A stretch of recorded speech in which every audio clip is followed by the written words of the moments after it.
go. Hey, welcome to Biking Preparedness. I am Pastor Joe Fox.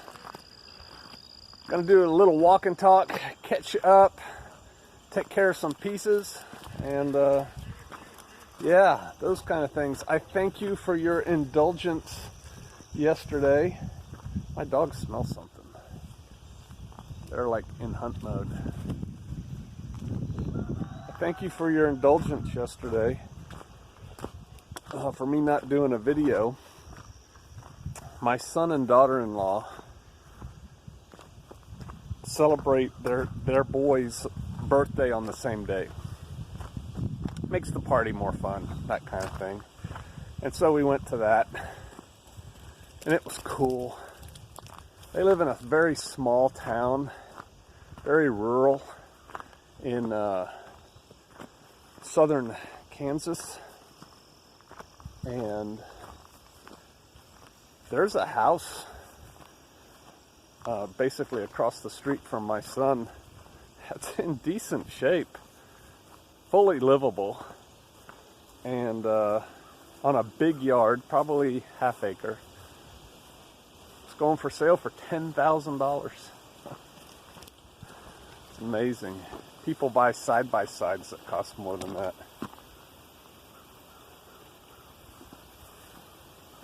All right, I'll set my coffee down. I don't like having both my hands full. So that was fun. It's not in the Ozarks, but man, they're rural. And that town is surrounded by prairie. Right, I mean, there's nothing out there. They drive pretty far to go grocery shopping. Come out of her, my people, right? It's more than just the Ozarks. Somebody,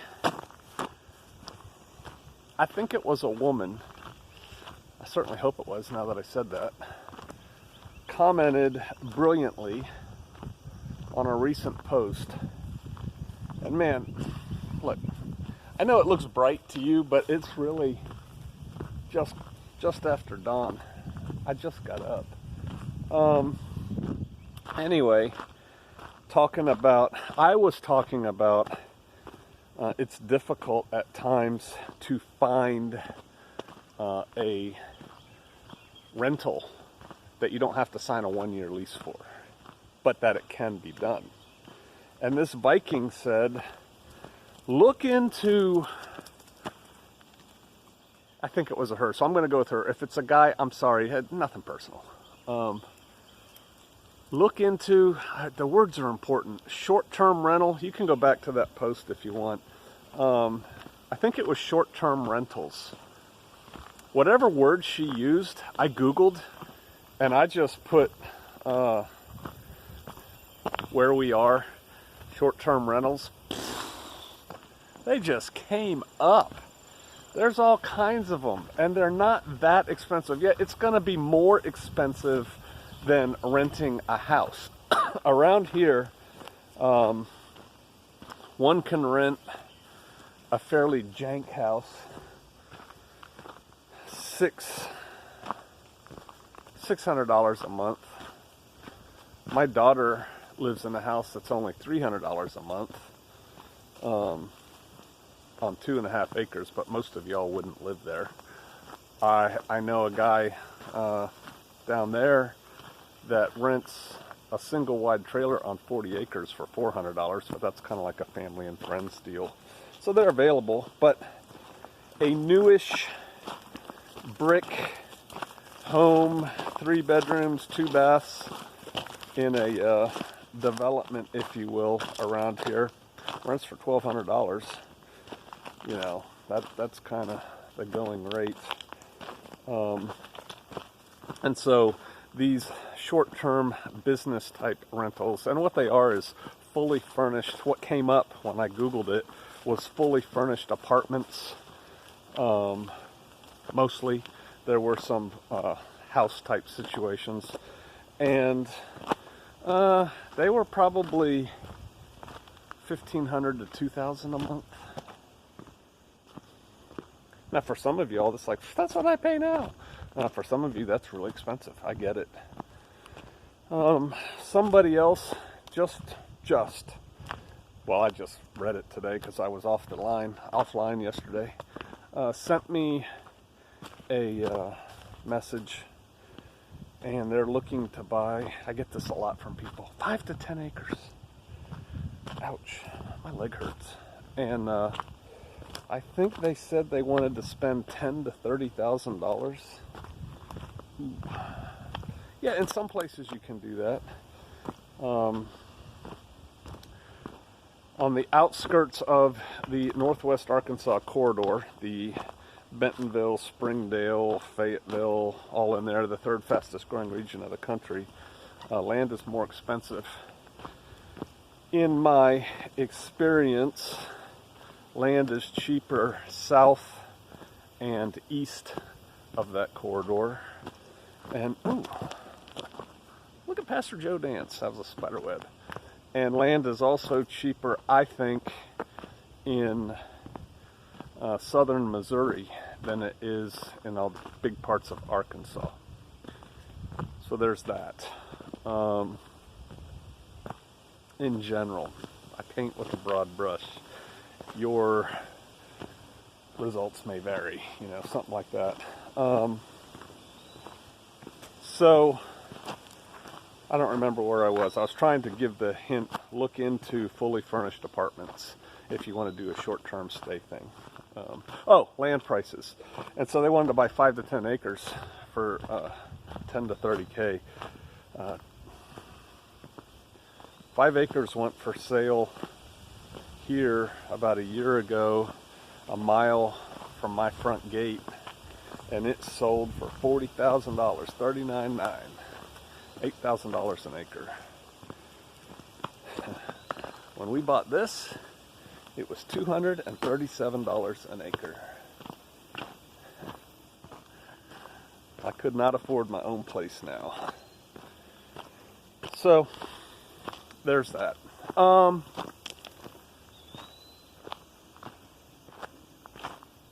Somebody,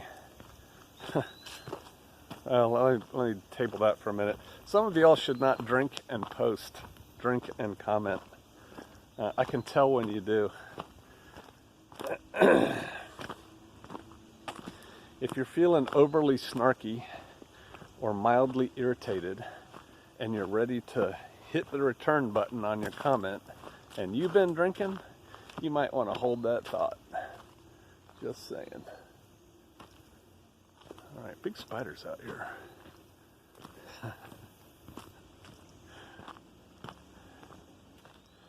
I just thought of a funny story, but I think I've told you all already about Special Forces land navigation, spiders and a stick. So that's another thing, a word of caution to y'all. Be nice to each other. People have differing opinions. People are at different levels. I try to tell myself the same thing. Be nice. Be nice to the Vikings, PJ. That's not too hard for me because I care about y'all. Now, what you got to understand about me, I was raised in a house, and I raised my children in a house with what's called tough love. My wife is the nurturer, the hugger, oh, come here, poor baby, let me give you a hug. I'm the, what'd you do that for? That wasn't very smart, was it? Kind of guy. Our children love us both. We both have the same goal in mind, the well-being of our charges. All right, so here, as long as we're here, I'll show you this. I brought my brush hog down here, and this is pretty rough. That looks nice in the picture. It's pretty rough stuff, but I drove it down there, and it looks pretty good. So we're gonna go down there. Here, I can hold you this way while we're going. There's some big deer that live back here. That right there is a hickory nut, the outer shell, the husk, right there.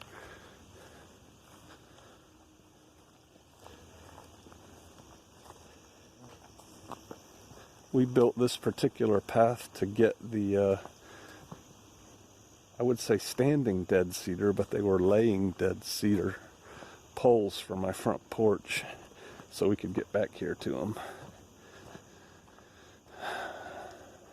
Just build it with a bobcat and a chainsaw. And now I mowed it. I think it looks pretty nice. I hope that's showing.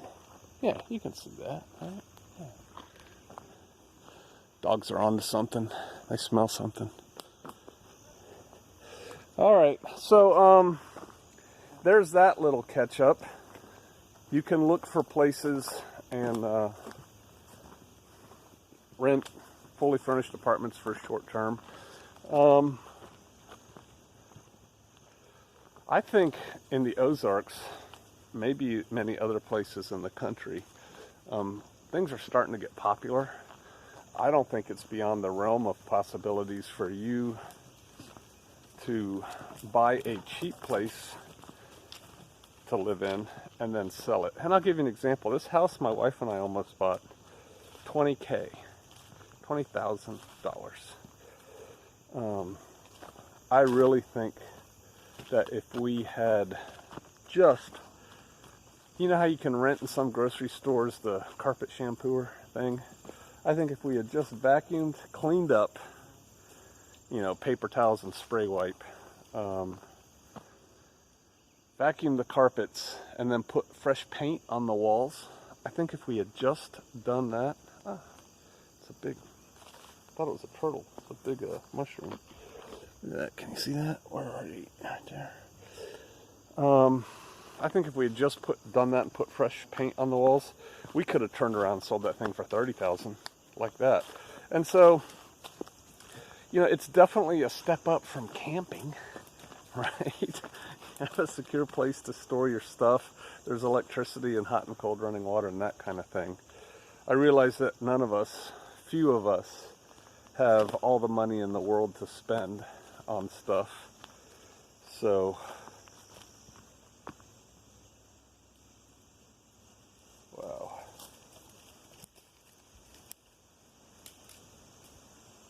So that's that. Come on, dogs.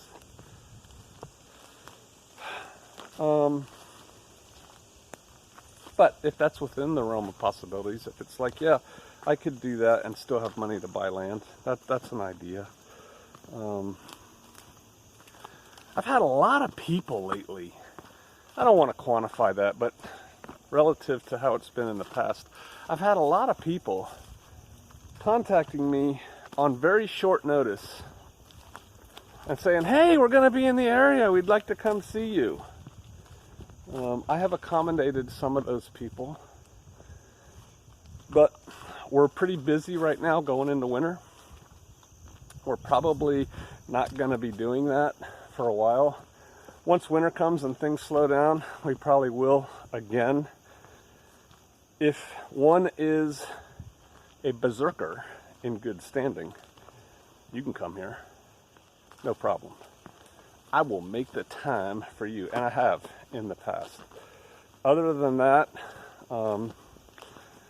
yeah, the further out you try and coordinate it, the better it'll be. How about that? But telling me something like, we're going to be in town next week, that's not very helpful. Because believe it or not, we're busy. And we have a schedule.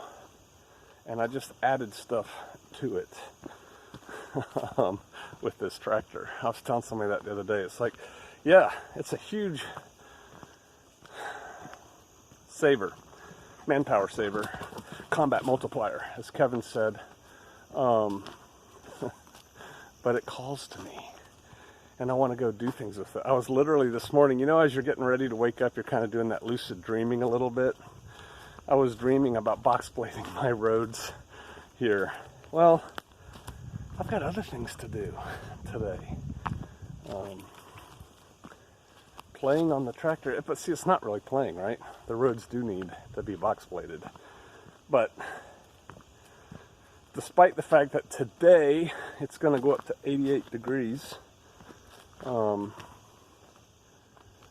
winter is coming.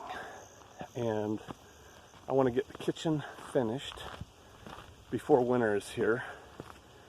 And I have about 3 hours of work to do in the nook. That's a corner of the kitchen where Sister Kate has her desk. And then I think, I'm huffing and puffing a little bit because I'm walking up the mountain. It doesn't look like it, I know. It looks like I'm just walking down a flat trail, but it's about like this. Then we're gonna move the wood cook stove. I think they changed the name to the Pioneer Princess. Used to be called the Pioneer Maid. It's the same stove. It's gorgeous. It's sitting in the kitchen, but not in the exact right place. So I gotta figure out how I'm gonna move this 800-pound monstrosity. And then cut a hole in a perfectly good roof, install the chimney and such, and then I'm gonna drywall. So I want to get that done before winter. I'd kind of like to get the Dutch doors done on the kitchen. We have Dutch doors that are going to go out. That's the, I'll stop. That's the door that's cut across in the middle, like a horse door or something, so you can open up both. I want to build one of those. I have no idea how to do it yet, but I want to build one of those out to the porch. I'd like to do that before winter. And then we have to get cabinets.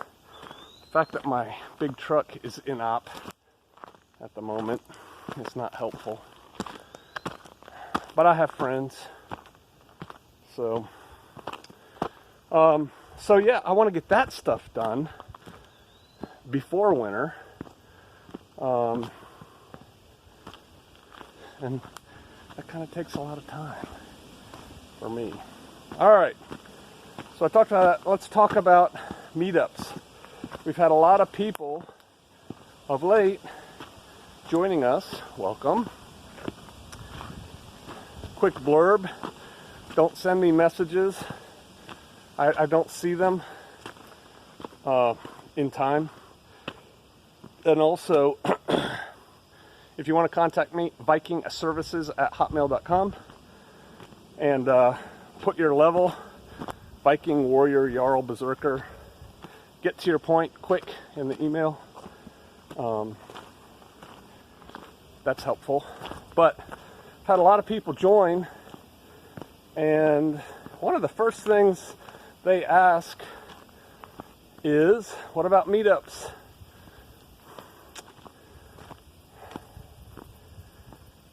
Whew. I might start posting Viking meetup. You know, the post where the hosts and the host only are allowed to comment and post their meetups. I might start doing that bi-weekly, every other week for a while. But look there. People assume, it's not unreasonable, that I know where all these Viking meetups are occurring and when they're occurring. That is not the case. I am trying to build a decentralized organization.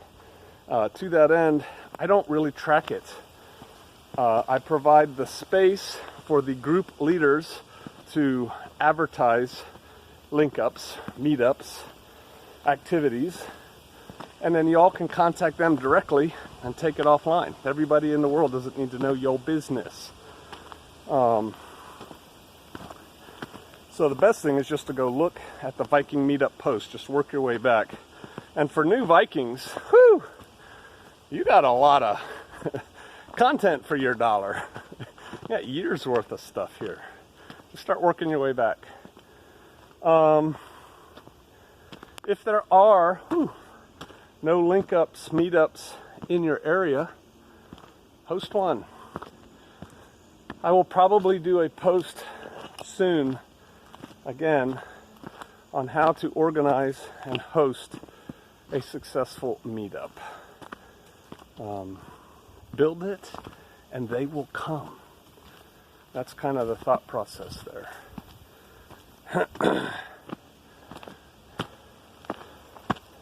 A lot of us,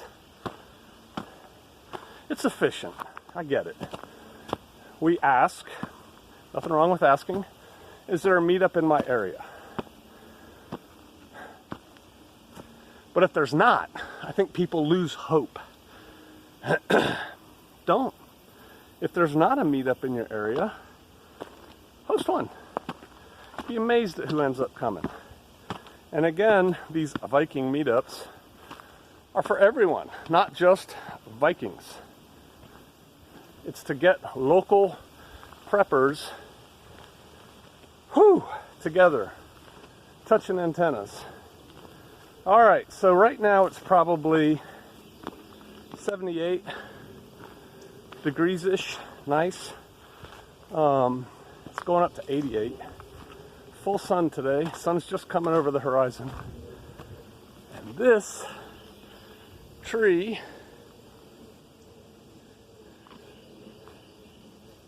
that one is coming down today. It's dead.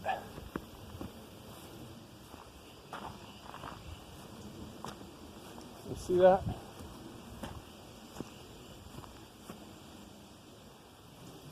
That's a dead tree. I'm dropping it right across my road, and I'm gonna chop it up, carry it to my splitter, split it, and stack it. And I think that'll put me over the top for my goal for winter firewood. And it's not yet September. Woohoo! And then I'm gonna build another shed, wood shed. And my next goal is by the end of March, I want to have next year's firewood put up. So while I'm burning, I'll be cutting. But it's a lot easier and funner to cut when there's no ticks and chiggers. And when it's cold, and in the Ozarks, it doesn't get that cold in the wintertime. Most days it goes above freezing.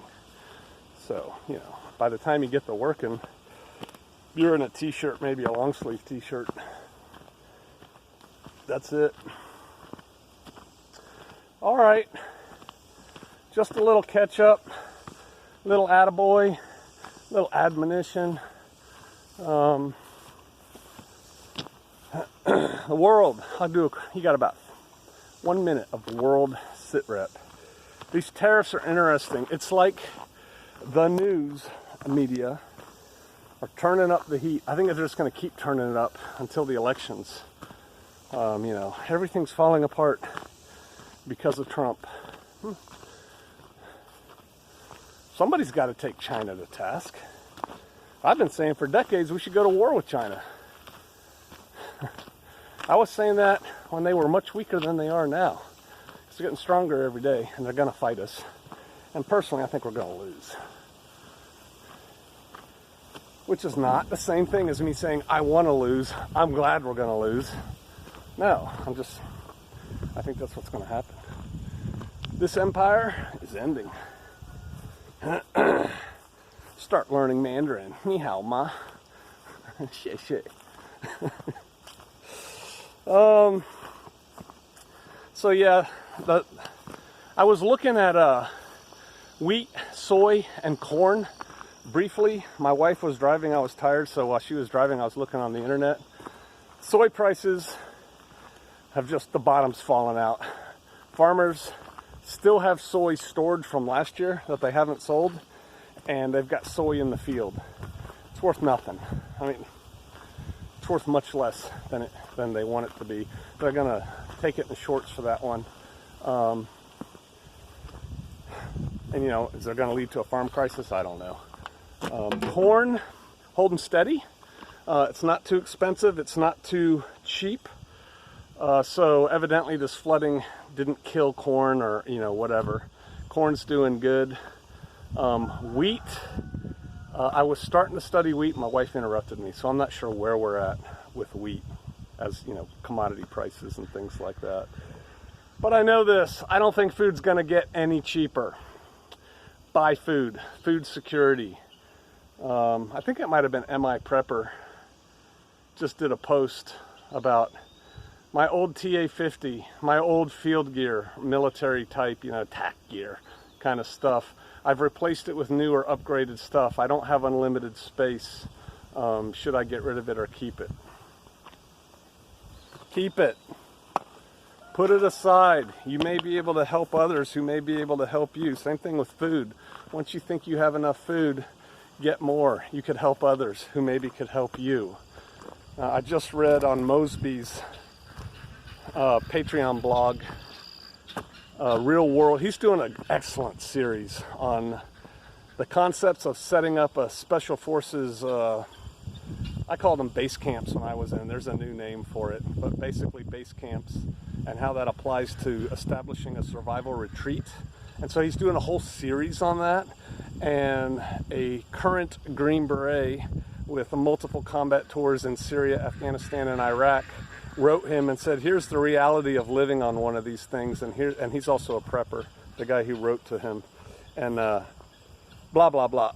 It's an excellent write-up. It just came out. I just saw it today on Mosby, John Mosby's blog, our Patreon account. Might be called the Mountain Gorilla, might be called the Reluctant Partisan. If you know, you can post it. If you really want to know, I'll go look it up.